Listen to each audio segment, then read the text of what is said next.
Hello, everyone, and welcome back. Arsenal Fan TV America, coming back to you here from the Pacific Northwest, USA. Yes, London is red.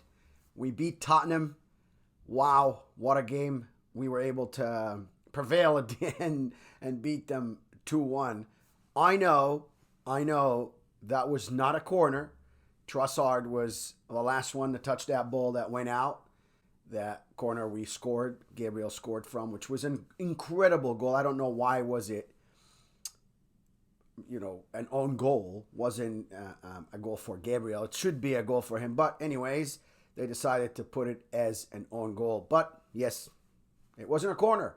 So thank God we were saved by the grace of God, and we were able to get that corner and score. Hey, listen, it happens. Sometimes you get corners that are rightfully so.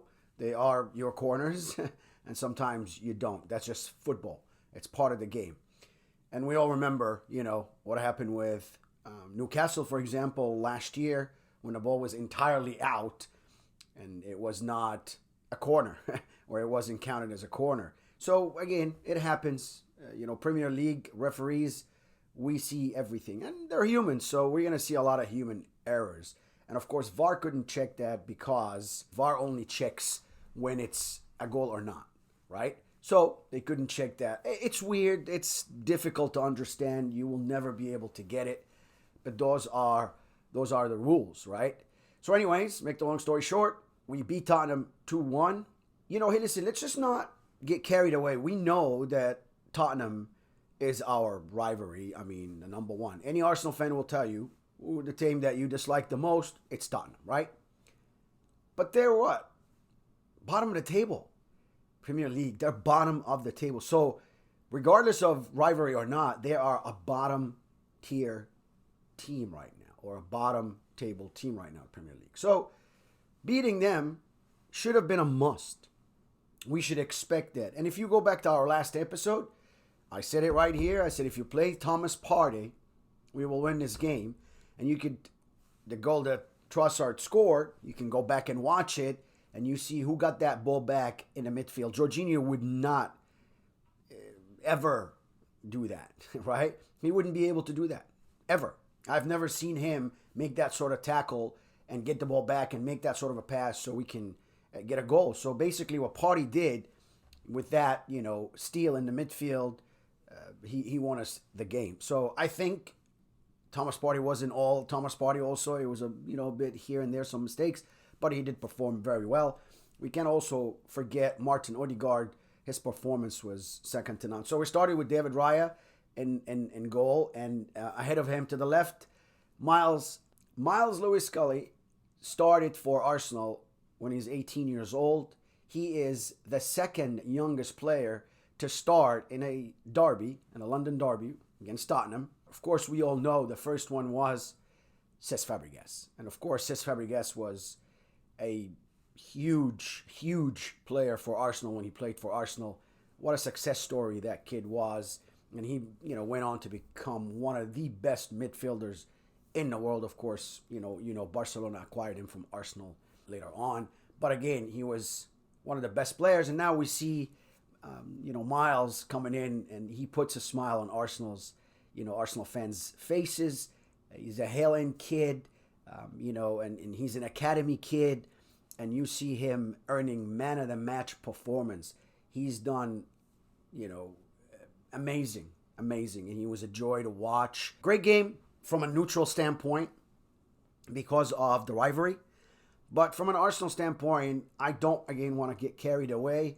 I know we're still chasing Liverpool, so that was a must-win, whether it was Tottenham or not. We got to win these must-win games, of course, if you want to keep up with Liverpool, because as you now know, they have a game in hand. They played one game less, which was the Everton game. They have a derby still, their own derby, Merseyside derby, of course, Liverpool and Everton. And that game was postponed, so they are yet to play that game. They have that game in hand. Now, I'm not sure that, I know David Moyes just went back to Everton, and things may change for Everton, but I'm not sure that they will be able to beat Liverpool. Maybe a draw, I don't know. I mean, Liverpool has to be very unlucky on the day. They always play against Everton and they always beat them. So I'm not sure, or I'm not certain this year the scenario will change. I think Liverpool will beat Everton. We'll see. If you look at games for Arsenal or games left this season for Arsenal versus Liverpool, their games are much easier than our games. However, if you want to win the Premier League, you got to continue to win. I mean, we say this year in and year out, but again, to be honest with you, looking at it from my standpoint, I don't think Liverpool will take their foot off the gas. I don't think they'll lose. Maybe a draw here or there, but I'm also not sure Arsenal will win every game. I mean, I'm not sure when we lose the next game where the excuse is going to come from.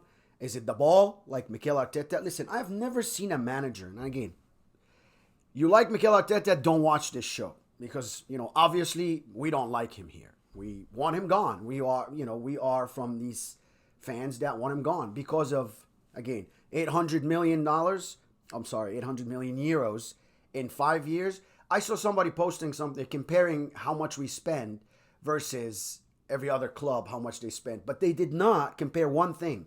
All these clubs, with all the money they spend, if the manager didn't do it, they let him go. But the only one that spent the most amount of money in the whole entire world and still has a manager's job without any trophies is Mikel Arteta. So, with that said, once again, be my guest.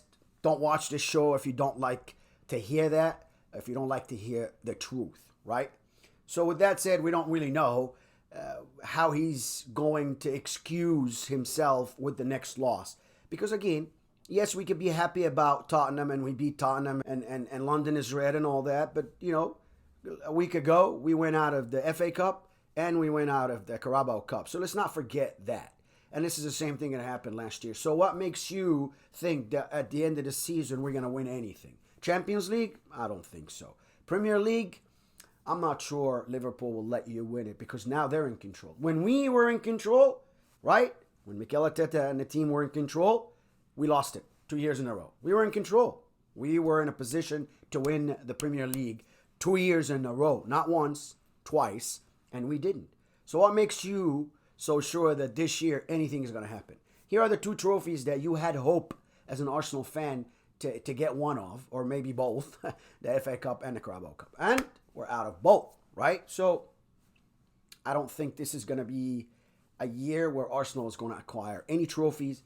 I don't even think next year or the year after, as long as Mikel Arteta is the coach. I mean, he's so hyped up from the media. It's just, people nowadays, the media is nothing but a humongous lie. They will never tell you really what the truth is. You have to see it with your own eyes. And now when I say what I say about him or the team, it's based on facts. Those facts that people come and say, oh, we played 600 some odd days without a loss for the big six. We never conceded this amount of this goals. Our defense is in, this. Stats and stats and stats. What are stats? They're just stats. Stats could be really something you go back to when you're winning trophies, right? But not just keep accumulating stats. Stats don't get you anywhere. And as an Arsenal fan, more than 35 years now, I've been an Arsenal fan for more than 35 years. I have never seen Arsenal play bad football, for lack of better words, right? Today, I see Arsenal play bad football every other week. And they play great football sometimes, but they also play really bad football. So I'm still not sure 100% that Arteta is the manager that takes us anywhere. Because right now you could see we have the players, we had the momentum a couple of years ago. People say, look where he got us. I'm sorry. Did you, when he took over in 2019, were we in a relegation zone or something? I'm not sure. I don't think even we were playing that bad when he took over. So I'm not sure the people that are saying, oh, look what he got us. What do you mean, what he got us? Arsenal has been a club that's been around since the 1800s, right? We've been playing football for over 100 years. We were never relegated.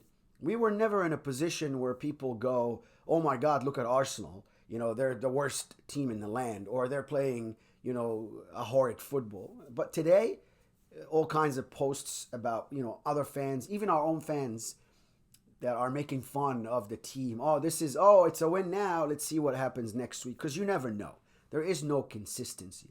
And we expect from, a coach that gets paid that much and players that gets paid that much to at least be consistent in producing, what we want, which is wins. Or at least producing great football. If you go back to Arsene Wenger's days, with Marwan Shamak or with whatever players you remember that was not even Arsenal caliber, he still produced football.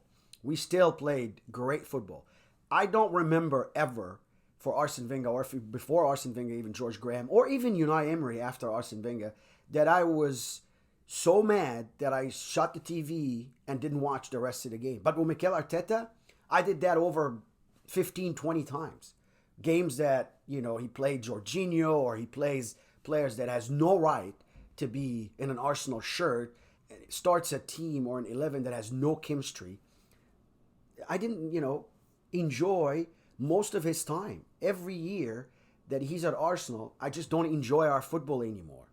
We're so hyped as a club, but there's no end product. There is no trophies. And again, you could say whatever you want, stadium fans or whatever fans you want to, love Arteta. Go with Arteta somewhere, or take him and go somewhere else. Go create your own clubs, because I'm telling you right now, he's not going to acquire any trophies in his lifetime. And we'll see if he stays at Arsenal and we continue that trophy drought, which again, I really don't care about. As a fan, I love my club no matter what. But I would love to see my club playing good football most, if not all the time. Yes, we have games that you're not going to be able to, and yes, you're going to have games that you're going to lose, but I want to make sure that we're not losing because it's our fault or because of the manager's selection or, game plan, right? I want to see us lose to a great team that outplayed us. That's fine. But not because we lost the game, like Manchester United game, like the Newcastle United game. 100% we lost those games because of Arteta. And some of the English media, or some of the media around Premier League went out and said that. But they were shut down right away. It's weird. It is what it is. We're living with a manager that, is creating even animosity between the fans. I mean, I do not see Manchester United. I follow Manchester United fans and I follow Manchester City fans. I follow Liverpool fans.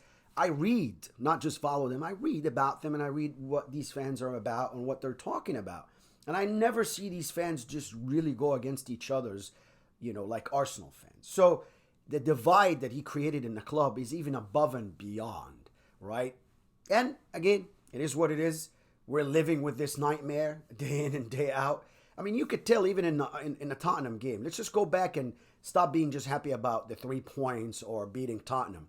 Why would you start Raheem Sterling and play Martinelli out? Who in the right mind that knows that Tottenham purely play on speed and counter-attack would play the slowest player we have in Arsenal right now, Raheem Sterling?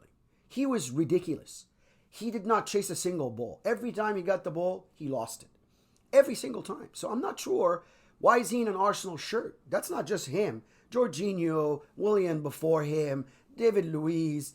You go to Chelsea and you just buy anybody to just kind of say, okay, I bought someone. And then Kai Havertz, and we could see Kai Havertz very inconsistent. He's not Arsenal's solution. I'm not saying Kai Havertz is a bad player, but Kai Havertz is not playing in his right position in Arsenal. That's why you don't see the best of Kai Havertz. And he's not consistent, and he's not going to be consistent because, again, wrong position for him. Someone that plays in front of goal, a false number 9 or number 9 is a finisher. Kai Havertz is not a finisher. He misses the easiest opportunities, and all of a sudden, he scores an amazing goal, and we all say, oh, okay, yeah, he was worth the 60 million or whatever. But no, he wasn't. It was great to see Martin Odegaard back to his best. Again, David Raya started, and we go back to the starting lineup. We got carried away here with, we talked about Miles Scully, Louis Scully, and, his start and him being man of the match. Next to him, of course, Gabriel, the amazing Gabriel and William Saliba, the best pair of defenders now in the world, probably. and your right-hand side right back, again, one of the best right backs in the world right now, Julian Timber. Thank God he was, Mikel Arteta was sane enough now to start our three players. And I don't know why he doesn't do that a lot. I just don't. You could tell me injury or not, but no, we see him on the bench. But finally, he started Declan Rice, Thomas Partey, and Odegaard in the middle. And finally, we had a decent midfield. We're going up front. Kai Havertz was through the middle. We had Trossard on one side and Raheem Sterling on one side. And again, nobody can convince me, or nobody can say enough to me to be convinced of why he started Raheem Sterling. He should not start him. He shouldn't even be on the bench for us. He should just go back to Chelsea. He's not worth the $100,000 he's making. That was the Tottenham game. Next for us, of course, Saturday the 18th. We're going to be facing Aston Villa. I don't know if we're going to beat them, because we all know when we really needed to beat Aston Villa and fight for the Premier League, they came to the Emirates and beat us. So I'm not sure of the next game. I never will be, especially when Arteta's coach, what's going to happen. I can't even predict sometimes what's going to happen, because even if we have the players available, if we have them all fit, he will choose the wrong players. He will mix them. He will play Thomas Partey right back. Listen, if you don't have a right back, play three in the back. But don't sacrifice your best midfielder to play as a right back. I mean, this is just ABC coaching. But again, his choices and his game plans, I just don't know about. Anyways, Aston Villa's up next, Premier League. Hopefully, we keep winning, because if we don't, Liverpool plays Brentford same day. They play before us, so we will know if they win or not. But I'm pretty sure they will win that game. I can predict that Liverpool and Arne Slot will win, but I cannot predict Mikel Arteta and Arsenal will win. It's just a mystery to me.